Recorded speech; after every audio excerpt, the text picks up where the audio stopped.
નમસ્કાર દર્શક મિત્રો, ઝીરો આર કાર્યક્રમમાં આપનું સ્વાગત છે. આપની સાથે હું છું શિવમ. દર્શક મિત્રો, ઝીરો આરમાં આજે ફરી એક વખત વાત કરીશું હિટ એન્ડ રનની, ઓવર સ્પીડિંગની અને તેના કારણે થતા અકસ્માતની. એક બાદ એક ઘટનાઓ બની રહી છે. હમણાં થોડા દિવસ પહેલાં જ આપણે એક અકસ્માત જે થયેલો જોયો હતો.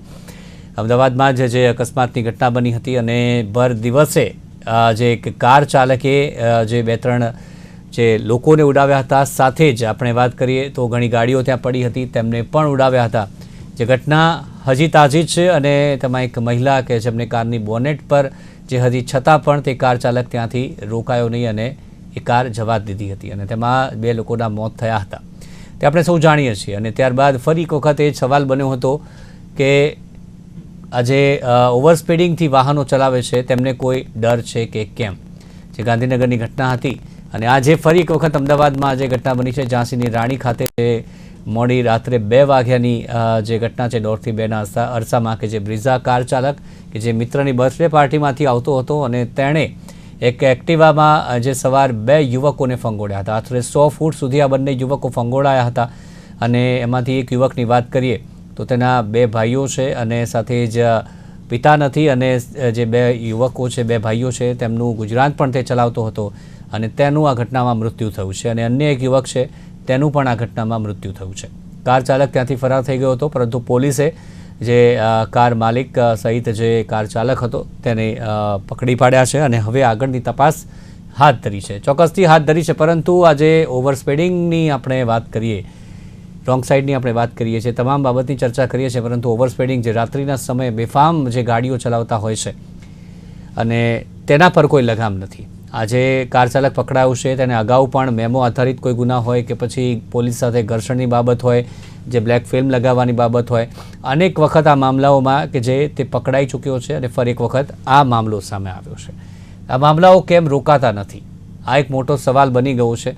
તેના ઉપર ચર્ચા કરીશું. મારી સાથે 2 મહેમાન જોડાઈ ગયા છે. સૌથી પહેલાં છે ડૉક્ટર પ્રવીણ કાનાબા, ટ્રાફિક મુદ્દે સતત જે જોડાયેલા રહેતા પ્રમુખ છે ATCC, તેમની સંસ્થા, અને તેના થકી લોકો સુધી અવેરનેસ પહોંચાડે છે. સાથે જ ભાવિકભાઈ રાજા, સામાજિક કાર્યકર, અમદાવાદથી ખાસ આપણી સાથે જોડાયા છે. બંનેનું સ્વાગત છે નિર્માણ ન્યૂઝમાં. નમસ્તે. સૌથી પહેલાં ભાવિકભાઈ, અમદાવાદની વાત કરીએ. હમણાં ગાંધીનગરમાં થોડા દિવસ પહેલાંનો જ કિસ્સો અને ફરી એક વખત અમદાવાદમાં આ કિસ્સો.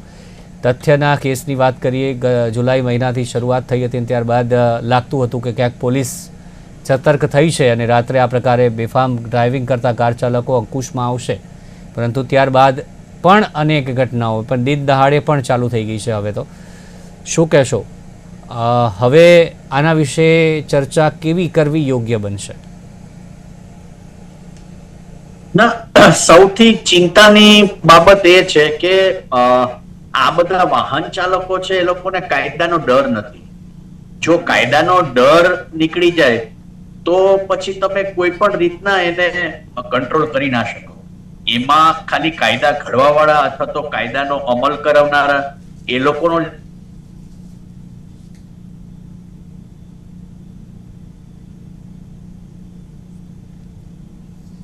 જી જી ભાઈ, અવાજ આવી રહ્યો છે આપને? તો ચોક્કસથી જે ભાવિકભાઈ કહી રહ્યા છે કે કાયદાનો ડર એક મહત્વની બાબત છે. જી જી ભાવિકભાઈ, રાત હોય કે દિવસ હોય, વાહનો હોય કે ના હોય, પણ એ લોકો ધ્યાનપૂર્વક જે ચલાવે અને કાયદાપૂર્વક જે ચલાવે એના માટેની જે જાગૃતિ એ લોકોને આપવી જોઈએ. ના તો એ મા બાપ આપે છે, ના સ્કૂલ કોલેજમાં અપાય છે, અને કાયદાનું જે જતન કરનારા છે એ પણ એના બાબતને લઈને એટલી ગંભીરતા દેખાડતા નથી. એટલે આ બધાના કારણે સરવાળે આપણે એક પછી એક બાબતને લઈને ચર્ચા કરીએ છીએ, પણ એની અસર કોઈ આ બધા વાહન ચાલકો ઉપર પડતી નથી. એટલે કોઈની એ રીતના આંખ ખુલતી નથી. એ સૌથી ચિંતાજનક બાબત છે શિવમભાઈ. જી, આગળ વાત કરીશું આપની સાથે. પ્રવીણભાઈ, આંખ ખુલતી નથી, એક ઘટના બને છે, ચર્ચાઓ થાય છે આટલી બધી અને છતાં પણ આંખ ખુલતી નથી અને આ વસ્તુ ઓવર સ્પીડિંગની યથાવત એમના એમ છે. હવે કરવું શું આ બાબતે? પોલીસે કેવી રીતે કામ લેવું જોઈએ? કામ લેવાની જે દાનતની આપણે વાત કરીએ રાત્રિના સમયે ખાસ કરીને, શું કહેશો? આ પર્ટિક્યુલર જે બન્યો છે પ્રસંગ, તેમાં 3 મુદ્દા અગત્યના છે. એક મુદ્દો રાતના 2 વાગે, બીજો મુદ્દો છે કાર ચાલક પાર્ટીમાંથી આવે છે, ત્રીજો મુદ્દો છે કે એવું પણ દેખાય છે સીસીટીવીમાં કે ગાડીઓ રેસ લગાવી રહી હતી. તો આ 4 પોઈન્ટ જે છે એ 4 પોઈન્ટ ઉપર વિચારવાની જરૂર છે. હવે સ્વાભાવિક છે કે પાર્ટીમાં જઈને આવ્યા છે, જુવાનિયા છે, કાયદાનું પાલન કરતા હતી, કાળી ફિલ્મ લગાડેલી છે, આ બધા જે કંઈ પણ થઈ રહ્યું છે તો જુવાનિયાઓ અત્યારે આ કરી રહ્યા છે. એક ડોક્ટર તરીકે મારે એક નવી વાત આજે એડ કરવી છે શિવભાઈ, કે ટેસ્ટોસ્ટેરોન પુરુષોની અંદર સિક્રેટ થાય અને એના લીધે એગ્રેસિવ થઈ જાય વ્યક્તિ, એ બનતું હોય છે અને રોડ રેજ પણ એના લીધે વધતા હોય છે એવું બને. જેવી ઇફેક્ટ આલ્કોહોલની છે એવી એક જુદી જાતની ઇફેક્ટ ટેસ્ટોસ્ટેરોનની છે. અત્યારે ઘણા બધા લોકો જીમમાં જાય છે મસ્ક્યુલર બનાવવા, મજબૂત બનાવવા, દેખાવા મજબૂત. હવે જેવી રીતે સ્પોર્ટ્સની અંદર હોર્મોન્સ લેવામાં આવે છે એન્ડ્રોજેનિક, એવી રીતે ઘણા લોકો બોડી બિલ્ડિંગ કરવા માટે પણ ટેસ્ટોસ્ટેરોન લેતા હોય એવી એક શક્યતા આપણે વિચારવી જોઈએ. જ્યારે આ પ્રસંગ મેં જોયો તો મેં ઇન્ટરનેટમાં તપાસ કરી કે ગુજરાતની અંદર ટેસ્ટોસ્ટેરોનનો વપરાશ કેટલો હશે, તો એના કોઈ આંકડા નથી.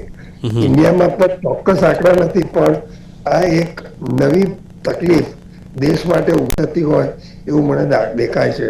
મને સ્પોર્ટ્સ અંદર તો ડેફિનેટલી આ હોર્મોન્સ ના લેવાય, એની ટેસ્ટ ને બધું થાય છે ડોપિંગના, પણ સામાન્ય માણસોમાં પણ અત્યારે થોડો ક્રેઝ હેલ્થ માટેનો વધ્યો છે. બહુ સારી વાત છે કે લોકો પોતાનું શરીર બનાવે, શારીરિક રીતે મજબૂત રહે અને લાંબુ આયુષ્ય ભોગવે, આપણે ઈચ્છીએ. પણ ટેસ્ટોસ્ટેરોન પોતે જો એ લેતા હોય એવું બનાવવા માટે તો એ એક તકલીફ છે. એટલે કે આલ્કોહોલની તો ચેકઅપ થાય છે, આપણે ત્યાં કરવામાં આવે છે, કેટલું સારું ચેકઅપ થાય છે, કેટલું ઇફેક્ટિવ છે, એમાં આપણે અત્યારે નહીં પડીએ. પણ બધી જ જાતના પ્રોબ્લેમો વિશે વિચારવાની ખાસ જરૂર છે.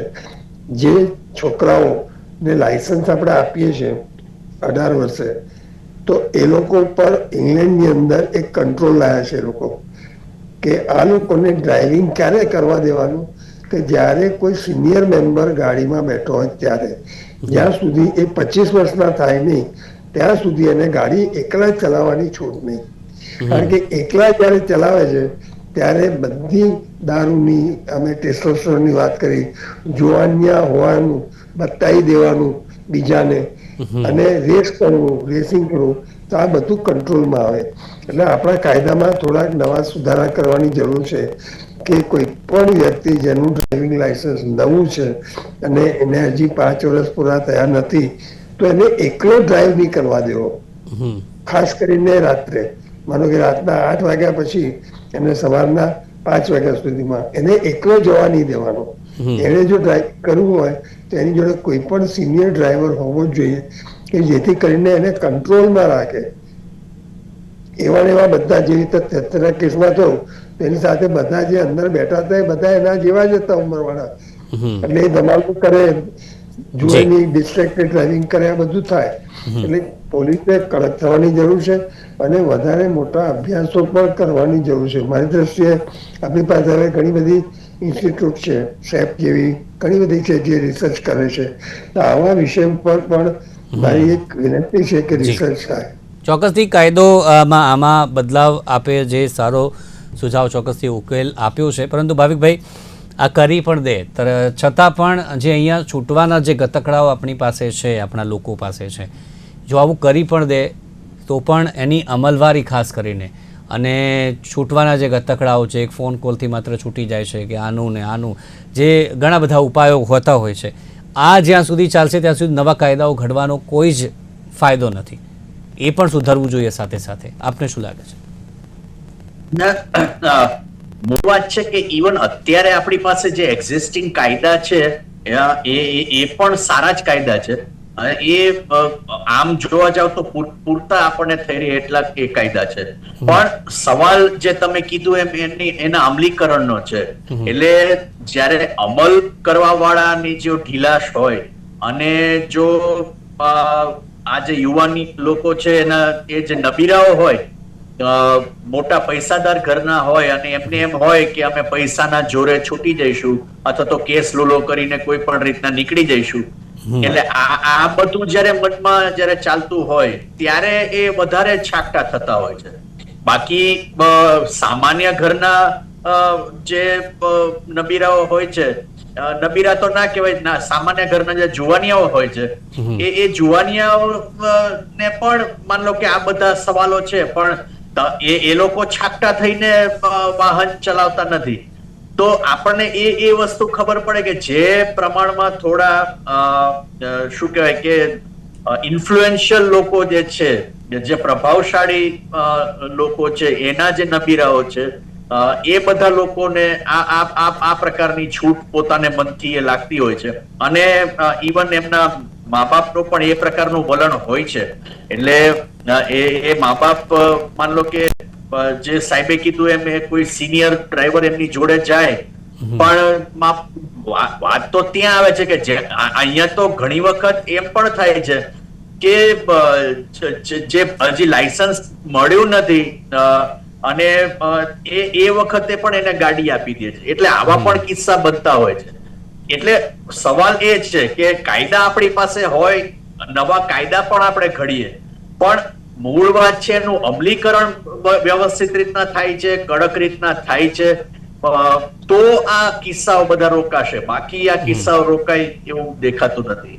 જી પ્રવીણભાઈ, બીજી એક વાત, જે કાલે અકસ્માત જે સર્જાયો, હિટ એન્ડ રન જ્યાં થયું, ઝાંસીની રાણી, એટલે આગળ તરફ જઈએ તો નહેરુનગર, ત્યાં પોલીસ ચોકી છે, પાછળ જઈએ તો શિવરંજની, ત્યાં પણ પોલીસ ચોકી છે. આ બંને મોટી પોલીસ ચોકીઓ છે અને તેની વચ્ચે આ અકસ્માત સર્જાયો. એટલે આ વ્યક્તિ જ્યાંથી આવી રહ્યો છે, વચ્ચે એક પોલીસ ચોકી આવી છે. ત્યારે ચોક્કસથી જે પોલીસની કામગીરીની આપણે વાત કરીએ, જે સવાલો આપણે ઊભા કરતા હોઈએ છીએ, એ ચોક્કસથી અહીંયા ઊભા થાય છે. પ્રવીણભાઈ, બહુ સિમ્પલ વાત છે. તમે જે ટાગોર પાર્કની વાત કરી ને, તો હું તો એ પોલીસ ચોકીની પાસે રહું છું અને રોજ 2 વાર એ પોલીસ ચોકીની હાલત હું જોઉં છું. સાહેબ, એ પોલીસ ચોકીમાં 99% કોઈ અંદર કોન્સ્ટેબલ હોતો નથી. બહાર 4 રસ્તા ઉપર, ટાગોર પાર્ક ઉપર ક્યાંય ટ્રાફિક કંટ્રોલમાં કોઈ પોલીસ કદી દેખાતો મને નથી. હું ત્યાંથી સવારે 11:30 નીકળું છું અને બપોરે 3:30-4 વાગ્યાથી 7 વાગ્યાની વચ્ચે ઘણી વાર નીકળું છું. અને ઇવન રજાના દિવસે પણ ત્યાં ગાડી એની એ જ હાલત છે. ત્યાં બધા રસ્તા તૂટે. ખાસ તો ટાગોર પાર્કની જે પોલીસ ચોકી છે, ત્યાંથી જો મારે સીધા પોલિટેકનિક તરફ જવું હોય, એ જ રસ્તા સામે, તો ત્યાં એક ટ્રાફિક સિગ્નલ પહેલા હતો. અત્યારે ટ્રાફિક સિગ્નલ કામ જ નથી કરતો. 1.5 મહિના થવા આવ્યો. બીજું, એક નાની ગલીમાંથી બધા માણેકબાગમાંથી આવીને એ રસ્તે આવી શકે છે, તો એમના માટે ત્યાં ટ્રાફિક સિગ્નલની કોઈ વ્યવસ્થા કદી થઈ જ નથી. એ લોકો તો જોવાનું જમણી બાજુ, ડાબી બાજુ ક્યારેય ઘૂસી જવાય એમ છે. એટલે ગાડીવાળા, રિક્ષાવાળા, 2 વ્હીલર વાળા બધા ઘૂસતા હોય છે. મને તો રોજ બીક લાગે છે કે ત્યાં સખત એક્સિડન્ટ થવાની શક્યતા છે. અને ત્યાંનો એ પોલીસ ચોકીનો પોલીસમેન મેં કોઈ દિવસ બહાર ઉભો જોયો જ નથી, કોઈ દિવસ નથી જોયો. એટલે મને એવું લાગે છે કે જો આ કોઈ સાંભળતું હોય એમના વિભાગમાંથી આપણી આ વાત, તો ત્યાં એક્શન લેવાની વહેલા વહેલી તકે જવું છે. અને સિંહરણની પાસે પણ ત્યાં તો હજી એ પોલીસ ઘણી વાર દેખાય છે આપણને, પણ આ ટાગોર પાર્ક તો નધણિયાત હોય એવું છે. એન્ફોર્સમેન્ટ તો થવું જ જોઈએ. એન્ફોર્સમેન્ટ વગર તો કશું થવાનું નથી. આપણે એન્ફોર્સમેન્ટની સીસીટીવી ઉપર બહુ આધારિત થઈ ગયા છીએ. પોલીસની હાજરી જ્યાં સુધી ના હોય રસ્તા પર દેખાય નહીં પોલીસ, ત્યાં સુધી કઈ થવાનું નથી. આપણા મોટા ભાગના 4 રસ્તાઓ ઉપર પોલીસના કિશોર છે. કોઈ કિશોર ઉપર છેલ્લા એટલીસ્ટ 1 વર્ષમાં જ્યાંથી હું પસાર થયો છું, કેટલી જગ્યાથી થયો છે, મેં કોઈ દિવસ એક પોલીસને ત્યાં વચ્ચે ઉભેલો જોયો જ નથી.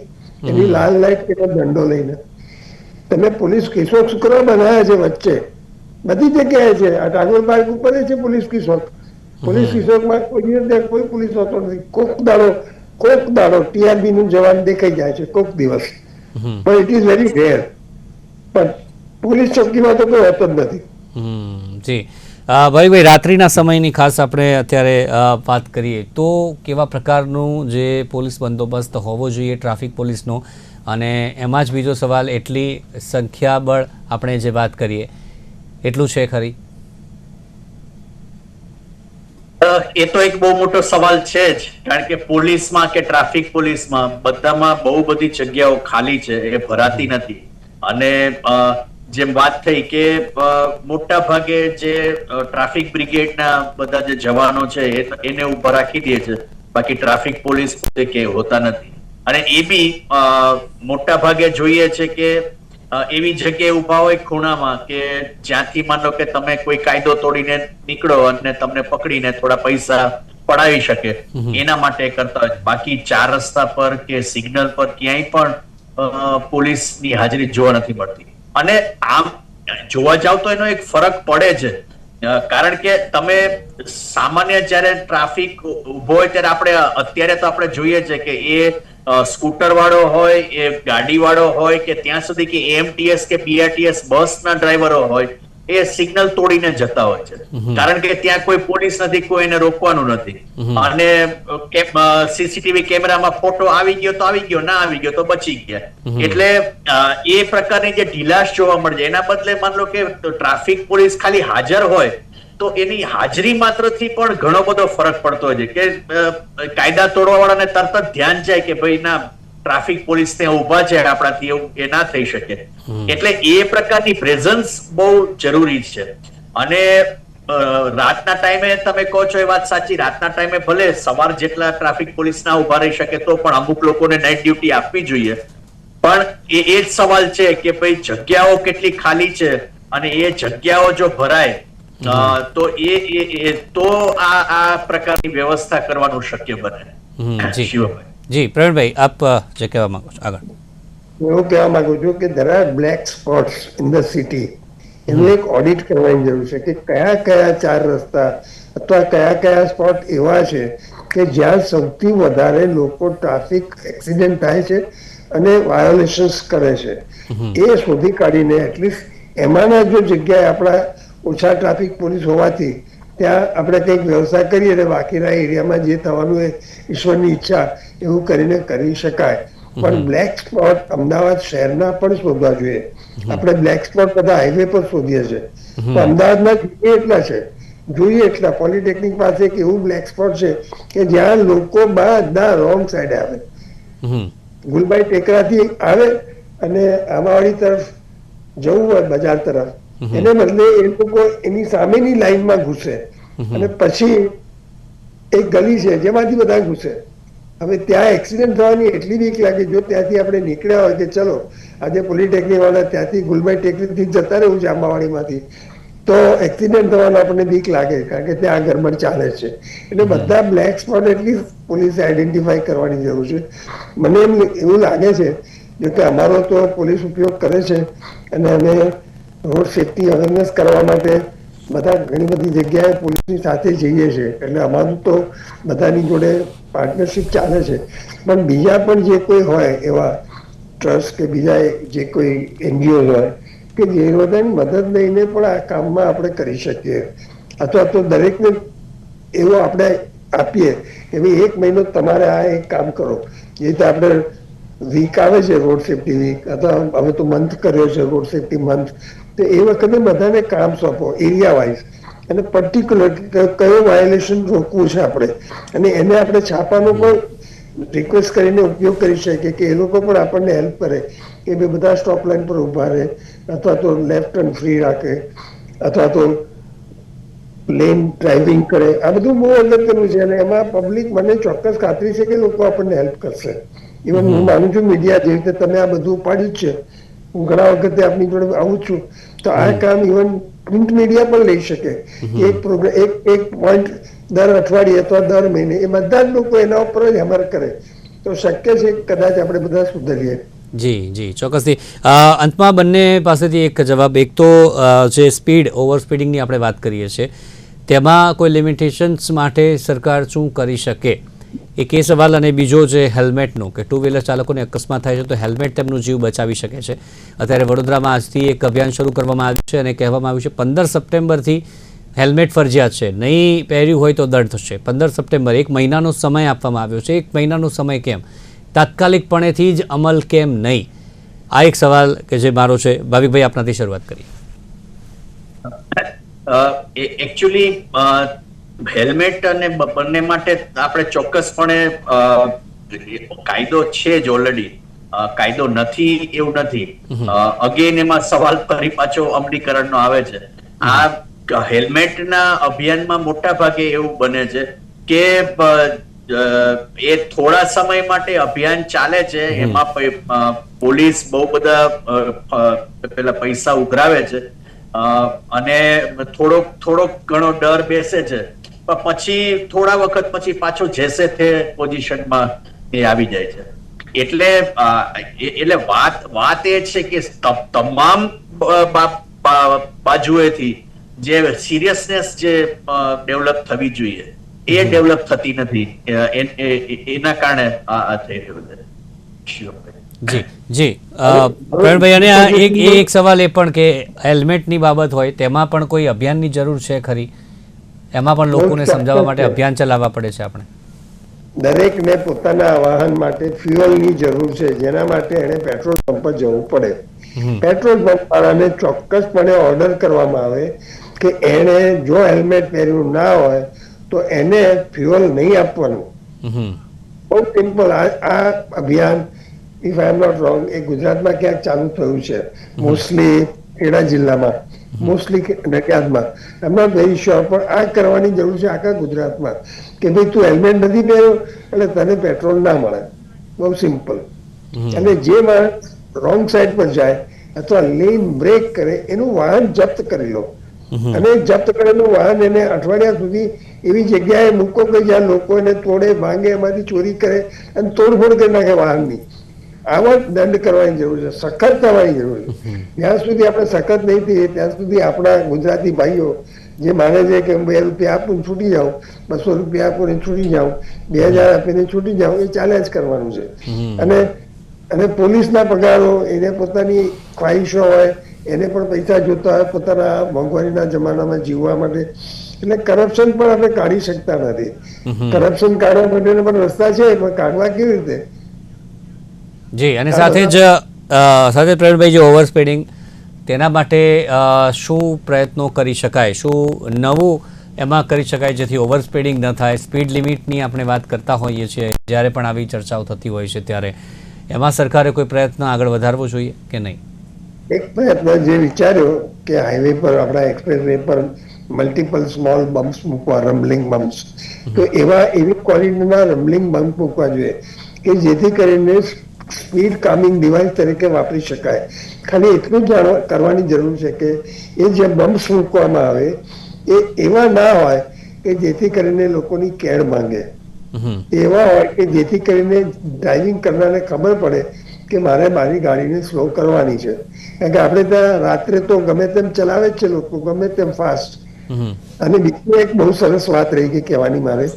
WHO એ કહ્યું છે કે 30 કિલોમીટરની સ્પીડથી વધારે શહેરમાં સ્પીડ કરવા દેવી જ ના જોઈએ. 30 કિલોમીટર. કારણ કે સિટીઝ આર ફોર લિવિંગ. ત્યાં દોડાવે ગાડીઓને, લોકોને મારે, એ છૂટ જ ના હોય. એટલે 30 કિલોમીટરની સ્પીડ લિમિટ બાંધવી જોઈએ. જે આપણે ત્યાં 40ની, 50ની, 60ની, આપણા SG હાઈવે પર તો એનાથી વધારે એવી બધી જે સ્પીડ લિમિટો છે બધું બંધ કરવું જોઈએ. 30 કિલોમીટરની સ્પીડ, તમે એનાથી વધારે ગયા એટલે તમારો દંડ, અને દંડ એટલે વાહન જપ્ત. જ્યાં સુધી આવા સખત નહીં થઈએ ત્યાં સુધી આ જે બધા એક્સિડન્ટ થાય છે બંધ ના થાય. અને લોકો ભાગી જાય છે. ભાગી એટલા માટે જાય છે કે મોટા ભાગના દારૂ પીએ છે. એ તો શું કરે ભાઈ, રાતના 2 વાગે જો હિટ એન્ડ રન થાય એનો અર્થ કે માણસ જે છે એ ઇઝ એબ્સોલ્યુટલી ઇનહ્યુમન. એને લોકોને મારવા છે, એવી રીતે ગાડી ચલાવે છે. ગાડી તો ઊભી રાખી છે, ગાડી મૂકીને જતો રહ્યો છે, અને એને ખબર છે કે પકડી જ જવાનો છે. પણ એને દારૂ પીધો હોય એટલે એમાંથી એટલી છૂટી જવાય કે એનું બ્લડ લેવાય નહીં એટલે ટાઈમસર. જી જી ભાવિકભાઈ, આપ શું કહેશો? આ જે સ્પીડ લિમિટની જે વાત કરી તેમાં આપનું મંતવ્ય? હું એકચ્યુઅલી પ્રવીણભાઈની વાત સાથે 100% સહમત થઉં છું કે સિટી એરિયામાં 30 થી વધારેની સ્પીડ હોવી ના જોઈએ, અને આમ સ્પીડના કાયદા છે, પણ અગેન એમાં સવાલ ફરી પાછો આવીને ઉભો રહે છે કે ભાઈ એ કાયદા પ્રમાણે વલણ લેવાતું નથી.